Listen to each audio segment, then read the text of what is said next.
Hello બચ્ચા party, હું છું રોહિત ખેર અને આ છે તમારું ફેવરિટ એવો યુટ્યુબ ચેનલ એટલે કે રોહિત ખેર ફિઝિક્સ, જેની અંદર આપણે વાતો કરી રહ્યા છીએ ક્લાસ 12 ના ચેપ્ટર નંબર 8 વિદ્યુત ચુંબકીય તરંગોની. વિદ્યુત ચુંબકીય વર્ણપટ આપણે શીખ્યા હતા. સાથે સાથ જે યાદ છે ને, ગાડી એક્સયુવી ઇન માય રડાર અથવા તો ઇન માય રેન્જ, એના ઉપરથી યાદ રાખવાનું છે. ગાડી મીન્સ ગેમા, એક્સયુવી મતલબ એક્સ રે, અલ્ટ્રાવાયોલેટ રે and visible light, in my range એટલે કે ઇન્ફ્રારેડ, માઇક્રોવેવ એન્ડ છેલ્લે રડાર મીન્સ કે રેડિયો વેવ. બરાબર, તો ગાડી એક્સયુવી ઇન માય રેન્જ ઉપર આપણે બધા નામો લાઈનમાં યાદ તો રહી ગયા છે. આપણે જો કદાચ એમસીક્યુ પૂછાય તો આપણે તરંગ લંબાઈનો ઉતરતો ક્રમ અથવા આવૃત્તિનો ઉતરતો ક્રમ આપણે લખી શકવાના છે એમસીક્યુમાં. પણ માત્ર ત્યાંથી વાર્તા પૂરી નથી થતી. બોર્ડની એક્ઝામ, ગુજરાત બોર્ડની એક્ઝામમાં 2 માર્ક્સની એક થિયરી પણ પૂછી નાખે છે. આ 7 માંથી કોઈ પણ એક તમને પૂછાય કે દ્રશ્ય પ્રકાશ વિશે માહિતી આપો અથવા તો શોર્ટ નોટ લખો, એક્સ કિરણો, પારરક્ત કિરણો વિશે ટૂંક નોંધ લખો, એવો કોઈ પણ ક્વેશ્ચન 2 માર્ક્સની અંદર પૂછાય છે. તો આપણે જે નેક્સ્ટ જે આપણે શું કરશું, સાથે સાથ જેટલા પણ એ વિદ્યુત ચુંબકીય તરંગો છે દરેકનો આપણે શોર્ટ વિડીયો બનાવી નાખશું, જેની અંદર કામની વસ્તુ કે જે તમારે બોર્ડની એક્ઝામમાં લખવાની છે એના માટેનો. તો આજના લેક્ચરમાં જે વાતો કરવાની છે એ છે બચ્ચા પાર્ટી રેડિયો તરંગો વિશે. હવે સમજો બચ્ચા પાર્ટી, બોર્ડની એક્ઝામની અંદર થિયરી જ્યારે પૂછાય 2 માર્ક્સની હશે તો 5 થી 6 લાઈન તમારે લખવાની આવે. બરાબર, અને આખો જો કે આખો ટોપિક છેક સુધીનો જે આખો જે ટોપિક છે, આમ જોતા યાદ શક્તિ તમારે વધારે યાદ રાખવાનું વધારે થશે. છતાં એક પણ વસ્તુ ગોખણપટ્ટી જેવી નહીં લાગે, દરેક વસ્તુ ફીલ કરવાની ટ્રાય કરી. સમજો રેડિયો તરંગોની અંદર કેટલી વસ્તુ યાદ રાખવાની છે. સૌથી પહેલા તો ઉદ્ભવ. ભાઈ રેડિયો તરંગોનો ઉદ્ભવ કેમ થાય? તો કે ભાઈ રેડિયો તરંગોનો ઉદ્ભવ વાહક તારમાં વિદ્યુત ભારની પ્રવેગિત ગતિથી થાય. વિદ્યુત ભાર એટલે કે તમે ઇલેક્ટ્રોન સમજી શકો. વાહક તારમાં જે ઇલેક્ટ્રોન જે ગતિ કરતો હોય, જો એ પ્રવેગિત ગતિ કરે ને જે વિદ્યુત ચુંબકીય તરંગોનું ઉત્સર્જન કરે એ કોણ હશે? તો કે રેડિયો તરંગો હશે. આપણે ખબર છે સ્થિર ઇલેક્ટ્રોન હોય, સ્થિર વિદ્યુત ભાર હોય તો આસપાસ વિદ્યુત ક્ષેત્ર રચાય.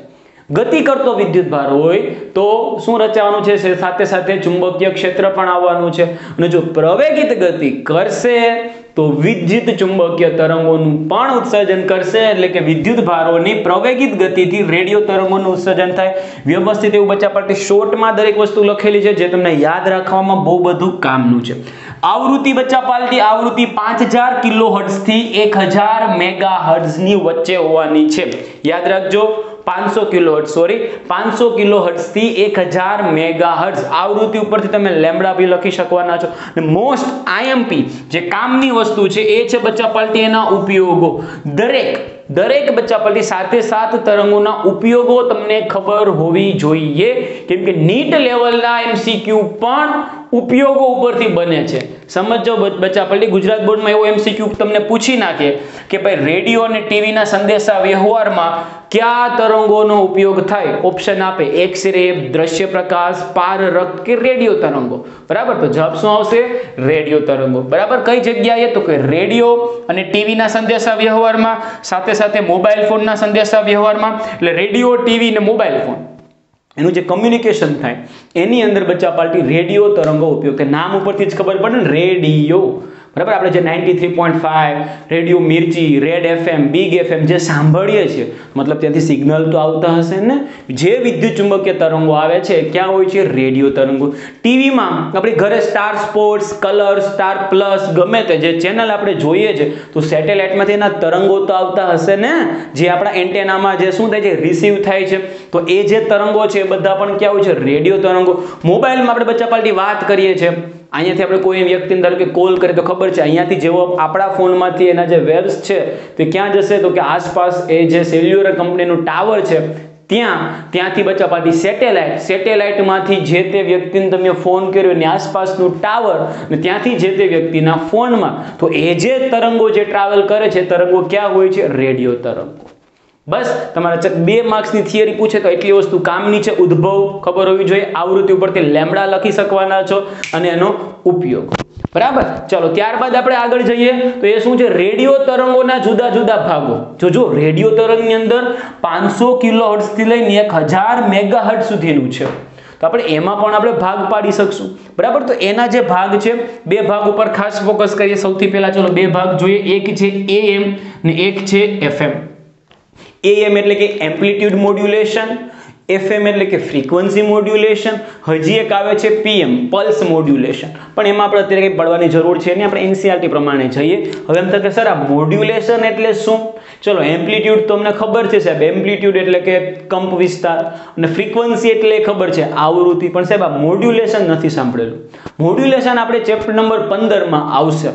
ચેપ્ટર નંબર 15 સાહેબ આપણી સિલેબસમાં તો છે જ નહીં. તો કે ભાઈ સાચી વાત છે, CBSE ના સિલેબસમાં છે, આપણે ગુજરાત બોર્ડના સિલેબસમાં 15મું ચેપ્ટર નથી. 15મા ચેપ્ટરમાં ડિટેલમાં બચ્ચા પાટી મોડ્યુલેશનની બધી સ્ટોરી આવે. 15મું ચેપ્ટર છે કમ્યુનિકેશન સિસ્ટમ. એક જગ્યાએથી બીજી જગ્યાએ કમ્યુનિકેશન કેવી રીતે થાય. સૌથી પહેલા થવાનું છે માહિતીનું ટ્રાન્સફર, અને છેલ્લે શું થાય? માહિતી રિસીવ થાય. એટલે અહીંયાથી માહિતી ટ્રાન્સફર થાય, અહીંયા માહિતી રિસીવ થાય. તો વચ્ચે બચ્ચા પાટી એક પ્રક્રિયા કરવી પડે કે જે પ્રક્રિયાનું નામ છે મોડ્યુલેશન. એમાં આપણે અત્યારે પડવાનું જરૂર છે ને, ખાલી યાદ રાખો માહિતીનું ટ્રાન્સફર થાય ત્યારે મોડ્યુલેશન જરૂરી છે, બરાબર. એમ્પ્લિટ્યુડ મોડ્યુલેશન એટલે કે કંપ વિસ્તારને ધ્યાનમાં રાખીને મોડ્યુલેશન કરવામાં આવે, અને ફ્રીક્વન્સી મોડ્યુલેશન એટલે કે આવૃત્તિને ધ્યાનમાં રાખીને મોડ્યુલેશન કરવામાં આવે, બરાબર. આપણે ગુજરાત બોર્ડના સિલેબસમાં મોડ્યુલેશન ભણવાનું છે નહીં. એક પ્રક્રિયા છે ટ્રાન્સમિશન અને રિસીવર એમની વચ્ચેની, બરાબર. મોડ્યુલેશન આપણે નીકળી ગયું છે, બરાબર. તો AM બેન્ડ જે છે, એમ્પ્લિટ્યુડ મોડ્યુલેશન છે, એની આવૃત્તિ બચ્ચા પાર્ટી 530 કિલોહર્ટ્ઝ થી 1710 કિલોહર્ટ્ઝ ની હોય. જોજો અહીંયા શરૂઆત ક્યાંથી થાય છે? 500 થી થાય છે, બરાબર. 500 એટલે કે એક્ઝેક્ટ 500 એવું ને, આ કઈ તીક્ષ્ણ ન હોય, આપણે ખબર ને, એવું ન હોય કે 499 એટલે રેડિયો તરંગ નથી ને 501 એટલે રેડિયો તરંગ, એવું ન હોય, બરાબર. અંદાજ હોય, બરાબર. તો એમાં જે AM છે, AM નો બચ્ચા પાટી ગાળો કેટલો છે? 530 કિલોહર્ટ્ઝ થી 1710 કિલોહર્ટ્ઝ. એવી જ રીતે જે FM છે, ફ્રીક્વન્સી મોડ્યુલેશન, જે આપણે FM જે સાંભળીએ છીએ ને, એ તમે જોયેલું હશે. આજે બિગ FM તો 92.7, રેડ FM તો 93.5, રેડિયો મિર્ચી તો 98.3. આ બધું શું છે? આ બધીની ફ્રીક્વન્સી છે. જો FM ની ફ્રીક્વન્સી ક્યાંથી ક્યાં છે? તો કે 88 મેગાહર્ટ્ઝ થી 108 મેગાહર્ટ્ઝ. તો જે 92.7 તમે સાંભળો તો એ શું થઈ ગયું? 92.7 મેગાહર્ટ્ઝ. રેડ FM જે 93.5 છે, તે શું થઈ ગયું છે? 93.5 મેગાહર્ટ્ઝ એની આવૃત્તિ છે બચ્ચા પાર્ટી. તમે જે રેડિયો તમે ટ્યુન કરો તેમાં હશે ઓછામાં ઓછી 88 અને મેક્સિમમ 108 હશે. એમની વચ્ચે જ ચેનલો હોય છે, બરાબર. તો AM એટલે કે જૂના જે રેડિયો હતા ને, ઓલા પેટી જે મોટી ન હતા આમ ચકેડું ફેરવવાનું, ઈ જૂના, જેમાં એક જ ચેનલ આવતું, બરાબર. AM એક જ ચેનલ હોય. અને FM માં તો ઘણા બધા છે, આપણે ખબર છે. અત્યારે મિર્ચી છે, બિગ FM છે, રેડ FM છે, ઘણાય છે, રેડિયો સિટી ઘણાય છે, બરાબર. એ સિવાયના બચ્ચા પાર્ટી વિભાગો છે. એક છે short wave band. Short wave band એટલે કે જેની બચ્ચા પાર્ટી આવૃત્તિ ઓછી, મતલબ 500 કિલોહર્ટ્ઝ થી શરૂ થાય તો 54 મેગાહર્ટ્ઝ સુધીની, બરાબર. ત્યારબાદ આવે છે એક ultra high frequency band, UHF. આ શોર્ટ વેવ છે, આ UHF અલ્ટ્રા હાઈ એટલે કે ખૂબ ઊંચી. જો આમાં 1000 મેગાહર્ટ્ઝ સુધી છે, વિચાર કરો, બરાબર. તો 1000 મેગાહર્ટ્ઝ જે બહુ બધી જે વધારે છે એ બધી બચ્ચા પાર્ટી કેમાં હોય છે? UHF માં હોય છે, બરાબર. ત્યારબાદ જે ટીવી તરંગો છે, આ કેમ રેડિયોમાં 88 થી 108 નો ગાળો છે, એવી રીતે ટીવી ના સિગ્નલોની અંદર બચ્ચા પાર્ટી જે ગાળો છે એ છે 54 થી લઈને 890. અલગ અલગ ચેનલ માટે આવૃત્તિ અલગ અલગ હશે. ધારો કે સ્ટાર પ્લસ માટે 240 છે, એક્ઝામ્પલ ખરેખર છે ખબર નહીં, પણ સ્ટાર પ્લસ માટે ધારો કે 240, તો કલર્સ માટે 320, બરાબર. એમ અલગ અલગ ચેનલ માટે અલગ અલગ આવૃત્તિ હોવાને 54 મેગાહર્ટ્ઝ થી લઈ 890 મેગાહર્ટ્ઝ સુધી, બરાબર. એ ટીવી તરંગમાં હોય છે. અને માઇક્રો જે મોબાઈલના જે સંદેશા વ્યવહાર છે એની અંદર UHF એટલે કે અલ્ટ્રા હાઈ ફ્રીક્વન્સી, ખૂબ જ ઊંચી ફ્રીક્વન્સી, બરાબર. 1000 મેગાહર્ટ્ઝ સુધીની જે ફ્રીક્વન્સી છે ને એની વાત છે, ખૂબ ઊંચી. એટલે એટલીસ્ટ આ વેલ્યુ બચ્ચા પાર્ટી યાદ રાખવાની ટ્રાય કરજો. રે તો જો ના યાદ રહે તો થિયરી પૂછાય તેની અંદર આટલી વસ્તુ, ઉદ્ભવ, આવૃત્તિ, ઉપયોગ તો ખાસ લખવાનું છે. આવૃત્તિ લખો તો આવૃત્તિ સાથે તમે તરંગ લંબાઈ લખી શકવાના છો, બરાબર. ને એટલીસ્ટ આના નામ તો આપી જ દેવાના. રેડિયો તરંગના વિભાગો એટલા છે, બરાબર. નામ બચ્ચા પાર્ટી આ તો ઈઝી વસ્તુ છે, તમે રોજ જોશો એટલે યાદ રહી જશે. યાદ રાખવું પડશે, રોજ જોશો એટલે યાદ રહી જશે. ભાઈ FM ની તો ખબર પડી જશે 88 થી 108, ત્યારબાદ ભાઈ AM એટલે કે 530 કિલોહર્ટ્ઝ થી 1710 કિલોહર્ટ્ઝ. આ એકવાર જોશો તો નહીં યાદ રહે, પણ રિપીટ કરશો અઠવાડિયા સુધી સમજજો. 6 જે વિડીયોની જે હું શોર્ટ નોટ્સ અહીંયા આપું છું એનો સ્ક્રીનશોટ લઈ વ્યવસ્થિત એવું તમારે ફેરબુકમાં લખવાની છે ને એક અઠવાડિયા સુધી કન્ટિન્યુઅસલી રેડિયો, એક્સરે, પારરક્ત દરેકની શોર્ટ નોટ્સ એક અઠવાડિયા સુધી રોજ વાંચવાની છે, એટલે યાદ રહી જશે.